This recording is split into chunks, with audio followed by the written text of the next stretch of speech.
I would say that I've been struggling with obesity since I was about 12 years old, which is kind of funny since behind us is my intermediate school. So when I was actually in that school, it was around the time when I was, I guess you could say I was like a latchkey kid, or, you know, after school I'd be on my own with a lot of microwavable food and Pop-Tarts and, you know, things to get every kid loves to eat. Looking back, I can see how disassociating myself from, you know, others and being kind of isolated has led to my fluctuation in weight. The native Hawaiians, the Pacific Islanders, the Samoans, Tongans, they have more of an obesity problem than the general public does. They're just bigger people to begin with. We see a wide variety of patients from basically every ethnic background.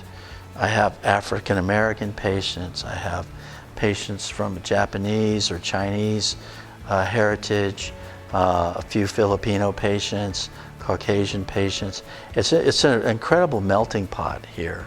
I am always really thrilled when I have a patient that was really a big-time loner, isolated, you know, inside the house, no relationships, and they have a weight loss operation.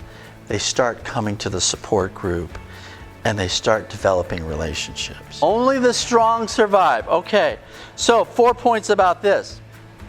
Number one, you're gonna have to be tough. All right? If you're gonna have a weight loss operation, for many of you, it's gonna be the hardest thing you've ever done in your life. And the first 3 to 6 months could be the worst of your life. So I did my first open gastric bypass in 1999. About a year or two later, I was in Walmart. I heard this screaming from the other side of the store, and this woman came, scared my kids, scared my kids like crazy.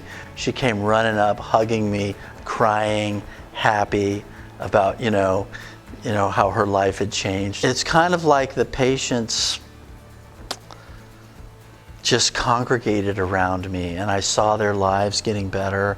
I saw them going forward. I saw them doing things that they couldn't do, going back to school, getting jobs when they had been on disability, and just going forward in their lives, having confidence, you know, having relationships that they didn't have before.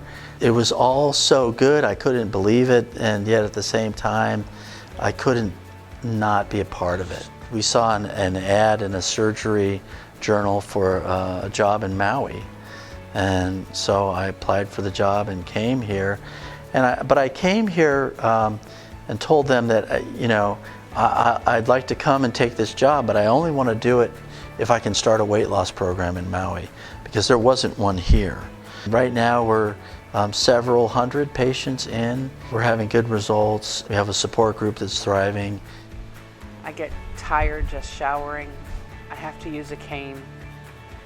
If I want to walk any distance, I have to use a walker. But I'm determined. I want to get my life back. I want to live.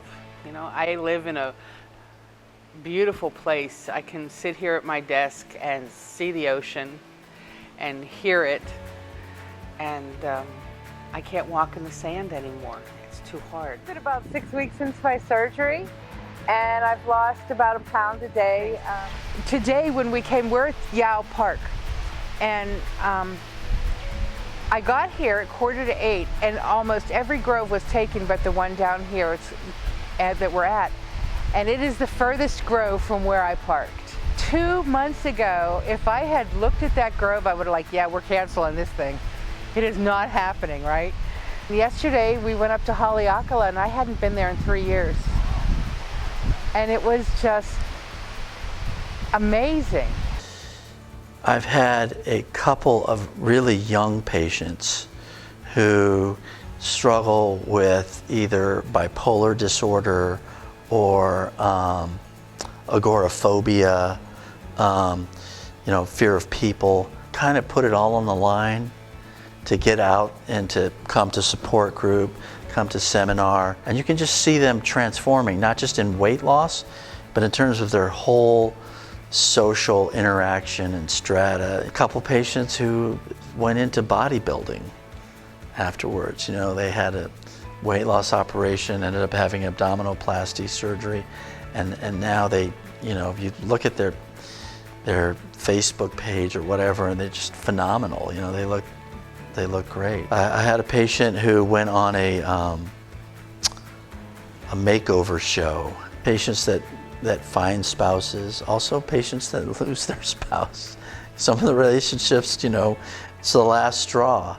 A spouse who was lacking confidence and poise has a surgery and now starts asserting themselves more, and people split and go in opposite directions, and sometimes that can be a good thing. So we've seen it all. We've seen everything.